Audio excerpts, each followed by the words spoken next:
अवर रामचंद्र भगवान की जय। पति को इष्ट देव मानने वाली श्रेष्ठ नारियों में हे माता आपकी प्रथम गणना है। आपकी अपार महिमा को हजारों सरस्वती और शेष जी भी नहीं कह सकते। हे भक्तों को मुँह मांगा वर देने वाली, हे त्रिपुर के शत्रु शिव जी की प्रिय पत्नी, आपकी सेवा करने से चारों फल सुलभ हो जाते हैं। हे देवी, आपके चरण कमलों की पूजा करके देवता, मनुष्य और मुनि सभी सुखी हो जाते हैं। मेरे मनोरथ को आप भली भांति जानती हैं, क्योंकि आप सदा सबके हृदय रूपी नगरी में निवास करती हैं। इसी कारण मैंने उसको प्रकट नहीं किया।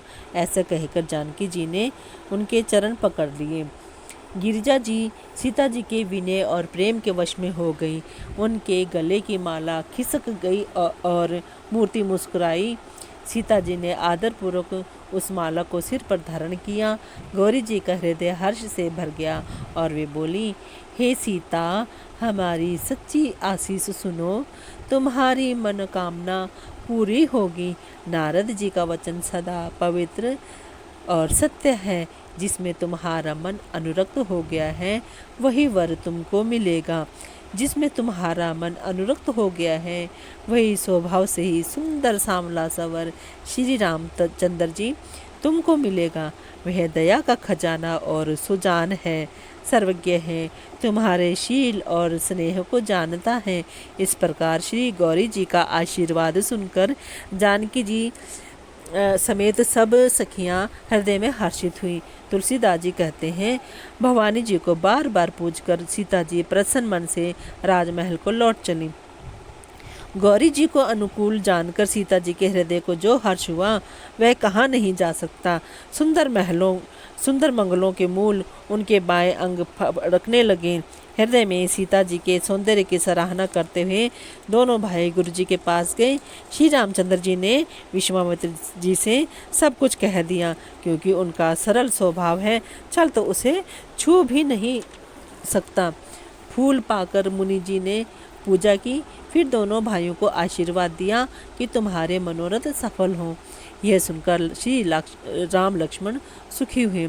श्रेष्ठ विज्ञानी मुनि विश्वामित्र जी भोजन करके कुछ प्राचीन कथाएं कहने लगे। इतने में दिन बीत गया और गुरु की आज्ञा पाकर दोनों भाई संध्या करने चले।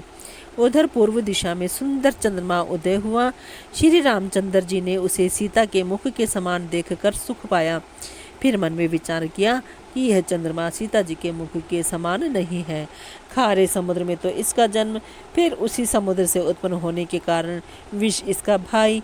दिन में यह मलिन, शोभाहीन, निस्तेज रहता है और कलंकी काले दाग से युक्त है। बेचारा गरीब चंद्रमा सीता जी के मुख की बराबरी कैसे पा सकता है। फिर यह घटता बढ़ता है और विरहिणी स्त्रियों को दुख देने वाला है। राहु अपनी संधि में पाकर इसे ग्रस लेता है। चकवे को चकवी के वियोग का शोक देने वाला और कमल का वैरी उसे मुरझा देने वाला है। हे चंद्रमा, तुझ में बहुत से अवगुण हैं जो सीता जी में नहीं है। अतः जानकी जी के मुख की तुझे उपमा देने में बड़ा अनुचित कर्म करने का दोष लगेगा। इस प्रकार चंद्रमा के बहाने सीता जी के मुख की छवि का वर्णन करके बड़ी रात हो गई जान वे गुरु जी के पास चले। मुनि के चरण कमलों में प्रणाम करके आज्ञा पाकर उन्होंने विश्राम किया। रात बीतने पर श्री रघुनाथ जी जागे और भाई को देखकर ऐसा कहने लगे, हे तात, देखो कमल, चक्रवाक और समस्त संसार को सुख देने वाला अरुणोदय हुआ है। लक्ष्मण जी दोनों हाथ जोड़कर प्रभु के प्रभाव को सूचित करने वाली कोमल वाणी बोले, अरुणोदय होने से कुमुदिनी सकुचा गई और तारा गणों का प्रकाश फीका पड़ गया। जिस प्रकार आपका आना सुनकर सब राजा बलहीन हो गए हैं। सब राजा रूपी तारे उजाला करते हैं, पर वे धनुष रूपी महान अंधकार को हटा नहीं सकते। रात्रि का अंत होने से जैसे कमल, चकवे, भंवरे और नाना प्रकार के पक्षी हर्षित हो रहे हैं, वैसे ही हे प्रभु आपके सब भक्त धनुष टूटने पर सुखी होंगे। सूर्य उदय हुआ, बिना ही परिश्रम अंधकार नष्ट हो गया, तारे छिप गए, संसार में तेज का प्रकाश हो गया। हे रघुनाथ जी, सूर्य ने अपने उदय के बहाने सब राजाओं को प्रभु का प्रताप दिखलाया है। आपकी भुजाओं के बल की महिमा को उद्घाटित करने, खोलकर दिखाने के लिए ही धनुष तोड़ने की यह पद्धति प्रकट हुई है। भाई के वचन सुनकर प्रभु मुस्कुराए। फिर स्वभाव से ही पवित्र श्री राम जी ने शौच से निवृत्त होकर स्नान किया और नित्य कर्म करके वे गुरु जी के पास आए। आकर उन्होंने गुरु जी के सुंदर चरण कमलों में सिर नवाया। तब जनक जी ने शतानंद जी को बुलाया और उन्हें तुरंत ही विश्वामित्र मुनि के पास भेजा। उन्होंने आकर जनक जी की विनती सुनाई। विश्वामित्र जी ने हर्षित होकर दोनों भाइयों को बुलाया। शतानंद जी के चरणों की वंदना करके प्रभु श्री रामचंद्र जी गुरु जी के पास जा बैठे। तब मुनि ने कहा, हे तात, चलो, जनक जी ने बुला भेजा है, चलकर सीता जी के स्वयंवर को देखना चाहिए। देखें ईश्वर किसको बड़ाई देते हैं। लक्ष्मण जी ने कहा, हे तात, जिस पर आपकी कृपा होगी वही बड़ाई का पात्र होगा। धनुष तोड़ने का श्रेय उसी को प्राप्त होगा। इस श्रेष्ठ वाणी को सुनकर सब मुनि प्रसन्न हुए। सभी ने सुख मानकर आशीर्वाद दिया। फिर मुनियों के समूह सहित कृपालु श्री रामचंद्र जी धनुष यज्ञशाला देखने चले। दोनों भाई रंगभूमि में आए हैं, ऐसी खबर जब जब सब नगरवासियों ने पाई, तब बालक, जवान, बूढ़े, स्त्री, पुरुष सभी घर और कामकाज को भुलाकर चल दिए। जब जनक जी ने देखा कि बड़ी भीड़ हो गई है, तब उन्होंने सब विश्वास पात्र सेवकों को बुलवा लिया और कहा, तुम लोग तुरंत सब लोगों के पास जाओ और सब किसी को यथा योग्य आसन दो। उन सेवकों ने कोमल और नम्र वचन कहकर उत्तम, मध्यम, नीच और लघु सभी श्रेणी के स्त्री पुरुषों को अपने अपने योग्य स्थान पर बैठाया। उसी समय राजकुमार राम और लक्ष्मण वहां आए। वे ऐसे सुंदर हैं मानो साक्षात मनोहरता ही उनके शरीरों पर छा रही हो। सुंदर, सांवला और गोरा उनका शरीर है। वे गुणों के समुद्र, चतुर और उत्तम वीर हैं। वे राजाओं के समाज में ऐसे सुशोभित हो रहे हैं मानो तारा गणों के बीच दो पूर्ण चंद्रमा हों। जिनकी जैसी भावना थी, प्रभु की मूर्ति उन्होंने वैसी ही देखी। महान रणधीर राजा लोग श्री रामचंद्र जी के रूप को ऐसा देख रहे हैं मानो स्वयं वीर रस शरीर धारण किए हुए हो। कुटिल राजा प्रभु को देखकर डर गए, मानो बड़ी भयानक मूर्ति हो। छल से जो राक्षस वहां राजाओं के वेश में बैठे थे, उन्होंने प्रभु को प्रत्यक्ष काल के समान देखा।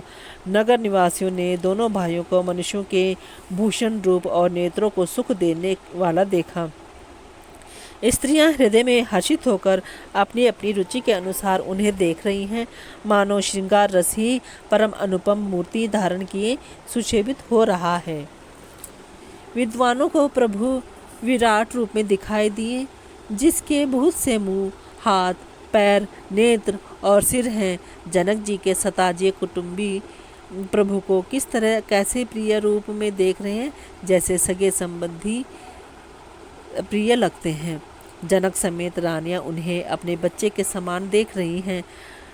उनकी प्रीति का वर्णन नहीं किया जा सकता। योगियों को वे शांत, शुद्ध, सम और स्वतः प्रकाश परम तत्व के रूप दिखे। हरि भक्तों ने दोनों भाइयों को सब सुखों के देने वाले इष्ट देव के समान देखा। सीता जी जिस भाव से श्री रामचंद्र जी को देख रही हैं, वह स्नेह और सुख को कहने में ही नहीं आता।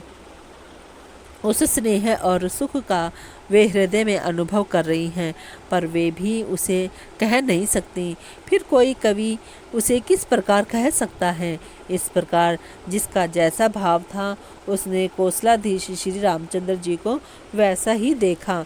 सुंदर, सांवले और गोरे शरीर वाले तथा विश्व भर के नेत्रों को चुराने वाले कौशलाधीश के कुमार राज समाज में इस प्रकार सुशोभित हो रहे हैं। दोनों मूर्तियां स्वभाव से ही बिना किसी बनाव श्रृंगार के मन को हरने वाली हैं। करोड़ों कामदेवों की उपमा भी उनके लिए तुच्छ है। उनके सुंदर मुख शरद पूर्णिमा के चंद्रमा की भी निंदा करने वाले, उसे नीचा दिखाने वाले हैं, और कमल के समान नेत्र मन को बहुत ही भाते हैं। सुंदर चितवन सारे संसार के मन को हरने वाले, कामदेव के भी मन को हरने वाली है। वह हृदय को बहुत ही प्यारी लगती है, पर उसका वर्णन नहीं किया जा सकता। सुंदर गाल हैं, कानों में चंचल झूमते हुए कुंडल हैं, ठोड़ी और अधर सुंदर हैं, कोमल वाणी है, हंसी चंद्रमा की किरणों का तिरस्कार करने वाली है। भौहें टेढ़ी और नासिका मनोहर है। ऊंचे चौड़े ललाट पर तिलक झलक रहे हैं, दीप्तिमान हो रहे हैं। काले घुंघराले बालों को देखकर भौरों की पंक्तियां भी लजा जाती हैं। पीली चौकोनी टोपियां सिरों पर सुशोभित हैं, जिनके बीच बीच में फूलों की कलियां बनाई हुई हैं। शंख के समान सुंदर गोल गले में मनोहर 3 रेखाएं हैं, जो मानो तीनों लोकों की सुंदरता की सीमा को बता रही हैं। हृदयों पर गजमुक्ताओं के सुंदर कंठे और तुलसी की मालाएं सुशोभित हैं। उनके कंधे बैलों के कंधे की तरह ऊंचे तथा पुष्ट हैं। ऐंड खड़े होने की शान सिंह की सी है, और भुजाएं विशाल एवं बल की भंडार हैं। कमर में तरकस और पीताम्बर बांधे हैं। दाहिने हाथ में बाण और बाएं हाथ सुंदर कंधों पर धनुष तथा पीले यज्ञोपवीत सुशोभित हैं। नख से लेकर शिखा तक सब अंग सुंदर हैं। उन पर महान शोभा छाई हुई है। उन्हें देखकर सब लोग सुखी हुए। नेत्र एकटक निमेष शून्य हैं, और तारे पुतलियां भी नहीं चलते। जनक जी दोनों भाइयों को देखकर हर्षित हुए। तब उन्होंने जाकर मुनि के चरण कमल पकड़ लिए, विनती करके अपनी कथा सुनाई और मुनि को सारी रंगभूमि दिखलाई। मुनि के साथ दोनों श्रेष्ठ राजकुमार जहाँ तहाँ जाते हैं, वहाँ सब कोई आश्चर्यचकित हो देखने लगते हैं। सब ने राम जी को अपनी अपनी ओर ही मुख किए देखा, परंतु इसका कुछ भी विशेष रहस्य कोई नहीं जान सका। मुनि ने राजा से कहा, रंगभूमि की रचना बड़ी सुंदर है। विश्वामित्र जैसे निष्प्रह विरक्त और ज्ञानी मुनि से रचना की प्रशंसा सुनकर राजा प्रसन्न हुए और उन्हें बड़ा सुख मिला। सब मंचों से एक मंच अधिक सुंदर, उज्जवल और विशाल था। स्वयं राजा ने मुनि सहित दोनों भाइयों को उस पर बैठाया। प्रभु को देखकर सब राजा हृदय में ऐसे हार गए, निराश एवं उत्साहहीन हो गए, जैसे पूर्ण चंद्रमा के हृदय होने पर तारे प्रकाशहीन हो जाते हैं। उनके तेज को देखकर सबके मन में ऐसा विश्वास हो गया कि रामचंद्र जी ही धनुष को तोड़ेंगे, इसमें संदेह नहीं है। इधर उनके रूप को देखकर सबके मन में यह निश्चय हो गया कि शिवजी के विशाल धनुष को जो संभव है न टूट सके, बिना तोड़े ही सीता जी श्री रामचंद्र जी के ही गले में जयमाल डालेंगी, अर्थात दोनों तरह से हमारी हार होगी और विजय श्री रामचंद्र जी के हाथ रहेगी। यूँ सोचकर वे कहने लगे, हे भाई, ऐसा विचार कर यश, प्रताप, बल और तेज गंवाकर अपने अपने घर चलो। दूसरे राजा जो अविवेक से अंधे हो रहे थे और अभिमानी थे, यह बात सुनकर बहुत हंसे। उन्होंने कहा, धनुष तोड़ने पर भी विवाह होना कठिन है, अर्थात सहज ही में हम जानकी को हाथ से जाने नहीं देंगे। फिर बिना तोड़े तो राजकुमारी को ब्याह ही कौन सकता है। काल ही क्यों ना हो, एक बार तो सीता के लिए उसे भी हम युद्ध में जीत लेंगे। ये घमंड की बात सुनकर दूसरे राजा, जो धर्मात्मा, हरि भक्त और सयाने थे, मुस्कुराए। उन्होंने कहा, राजाओं के गर्व दूर करके जो धनुष किसी से नहीं टूट सकेगा, उसे तोड़कर श्री रामचंद्र जी सीता जी को ब्याहेंगे। रही युद्ध की बात, सो महाराज दशरथ के रण में बांके पुत्रों को युद्ध में तो जीत ही कौन सकता है। गाल बजाकर व्यर्थ ही मत करो। मन के लड्डुओं से भी कहीं भूख बुझती है। हमारी परम पवित्र निष्कपट सीख को सुनकर सीता जी को अपने जी में साक्षात जग जननी समझो। उन्हें पत्नी रूप में पाने की आशा एवं लालसा छोड़ दो और श्री रघुनाथ जी को जगत का पिता परमेश्वर विचार कर नेत्र भरकर उनकी छवि देख लो। ऐसा अवसर बार बार नहीं मिलेगा। सुंदर सुख देने वाले और समस्त गुणों की राशि ये दोनों भाई शिव जी के हृदय में बसने वाले हैं। स्वयं शिव जी भी जिन्हें सदा हृदय में छिपाए रहते हैं, वे तुम्हारे नेत्रों के सामने आ गए हैं।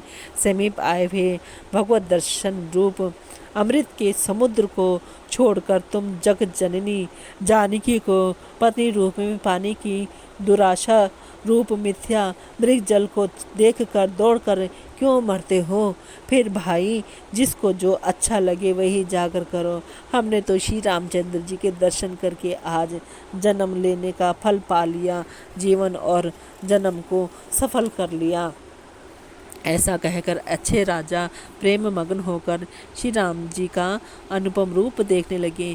मनुष्यों की तो बात ही क्या, देवता लोग भी आकाश से विमानों पर चढ़े हुए दर्शन कर रहे हैं और सुंदर गान करते हुए फूल बरसा रहे हैं। तब अवसर पाकर जनक जी ने सीता जी को बुला भेजा। सब चतुर और सुंदर सखियां आदरपूर्वक उन्हें लिवा चली। रूप और गुणों की खान जग जननी जानकी जी की शोभा का वर्णन नहीं हो सकता।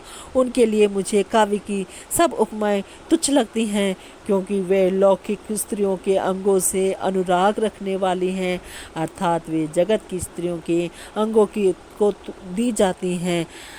काव्य की उपमाएं सब त्रिगुणात्मक माइक जगत से ली गई हैं।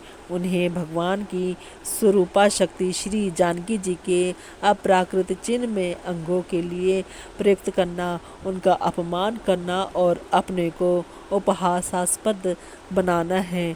सीता जी के वर्णन में उन्हीं उपमाओं को देकर कौन कुकवि कहलाए और अपयश का भागी बने, अर्थात सीता जी के लिए उन उपमाओं का प्रयोग करना सुकवि के पद से च्युत होना और अपकीर्ति मोल लेना है। कोई भी सुकवि ऐसी नादानी एवं अनुचित कार्य नहीं करेगा। यदि किसी स्त्री के साथ सीता जी की तुलना की जाए तो जगत में ऐसी सुंदर युवती है ही कहाँ जिसकी उपमा उन्हें दी जाए। पृथ्वी की स्त्रियों की तो बात ही क्या, देवताओं की स्त्रियों को भी यदि देखा जाए तो हमारी अपेक्षा कहीं अधिक दिव्य और सुंदर हैं। तो उनमें सरस्वती तो बहुत बोलने वाली हैं। पार्वती अर्धांगिनी हैं, अर्थात अर्धनारी नटेश्वर के रूप में उनका आधा ही अंग स्त्री का है, शेष आधा अंग पुरुष शिव जी का है। कामदेव की स्त्री रति पति को बिना शरीर का अनंग जानकर बहुत दुखी रहती हैं और जिनके विष और मध्य जैसे समुद्र से उत्पन्न होने के नाते प्रिय भाई हैं, उन लक्ष्मी के समान तो जानकी जी को कहा ही कैसे जाए। जिन लक्ष्मी जी की बात ऊपर कही गई है वे निकली थी खारे समुद्र से, जिसको मथने के लिए भगवान ने अति कर्कश पीठ वाले कच्छप का रूप धारण किया। रस्सी बनाई गई, महान विषधर वासुकी नाग की मथानी का कार्य किया। अतिशय कठोर मंद्राचल पर्वत ने उसे मथा। सारे देवताओं और दैत्यों ने मिलकर जिन लक्ष्मी को अतिशय शोभा की खान और अनुपम सुंदरी कहते हैं, उनको प्रकट करने में हेतु बने ये सब असुंदर एवं स्वाभाविक ही कठोर उपकरण, ऐसे उपकरणों से प्रकट हुई लक्ष्मी श्री जानकी जी की समता को कैसे पा सकती है? हाँ, इसके विपरीत यदि छवि रूपी अमृत का समुद्र हो, परम रूप में कच्छप हो, शोभा रूप रस्सी हो, श्रृंगार रस पर्वत हो और उस छवि के समुद्र को स्वयं कामदेव अपने ही कर कमल से मथें, इस प्रकार का संयोग होने से जब सुंदरता और सुख के मूल लक्ष्मी उत्पन्न हो तो भी कवि लोग उसे बहुत संकोच के साथ सीता जी के समान कहेंगे। जिस सुंदरता के समुद्र को कामदेव मथेगा वह सुंदरता भी प्राकृत लौकिक सुंदरता ही होगी, क्योंकि कामदेव स्वयं त्रिगुणमयी प्रकृति का ही विकार है। अतः उस सुंदरता को मत कर प्रकट की हुई लक्ष्मी भी उपयुक्त लक्ष्मी की अपेक्षा कहीं अधिक सुंदर और दिव्य होने पर भी होगी प्राकृत ही। अतः उसके साथ ही उसके साथ भी जानकी जी की तुलना करना कवि के लिए बड़े संकोच की बात होगी। जिस सुंदरता से जानकी जी का परम दिव्य विग्रह बना है, वह सुंदरता उपयुक्त सुंदरता से भिन्न अप्राकृत है। वस्तुतः लक्ष्मी जी का अप्राकृतिक रूप भी यही है। वह कामदेव के मथने में नहीं आ सकती और वह जानकी जी का स्वरूप ही है, अतः उनसे भिन्न नहीं है और उपमा दी जाती है भिन्न वस्तु के साथ। इसके अतिरिक्त जानकी जी प्रकट हुई हैं स्वयं अपनी महिमा से। उन्हें प्रकट करने के लिए किसी भिन्न उपकरण की अपेक्षा नहीं है, अर्थात शक्तिमान से अभिन्न अद्वैत तत्व है, अतएव अनुपमेय है। यही गूढ़ दार्शनिक तत्व भक्ति शिरोमणि कवि ने इस अभूतोपमाल अलंकार के द्वारा बड़ी सुंदरता से व्यक्त किया है। सयानी सखियाँ सीता जी को साथ लेकर मनोहर वाणी से गीत गाती हुई चली। सीता जी के नवल शरीर पर सुंदर साड़ी सुशोभित है। जग जननी की महान छवि अतुलनीय है। सब आभूषण अपनी अपनी जगह पर शोभित हैं, जिन्हें सखियों ने अंग अंग में भली भांति सजाया पहनाया है। जब सीता जी ने रंगभूमि में पैर रखा, तब उनका दिव्य रूप देखकर स्त्री पुरुष सभी मोहित हो गए।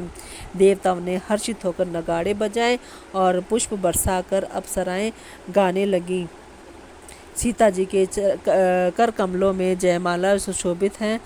सब राजा चकित होकर अचानक उनकी ओर देखने लगे। सीता जी चकित चित्त से श्री राम जी को देखने लगी। तब सब राजा लोग मोह के वश हो गए। सीता जी ने मुनि के पास बैठे हुए दोनों भाइयों को देखा तो उनके नेत्र अपना खजाना पाकर ललचाकर वहीं जा लगे, स्थिर हो गए। सियावर रामचंद्र भगवान की जय।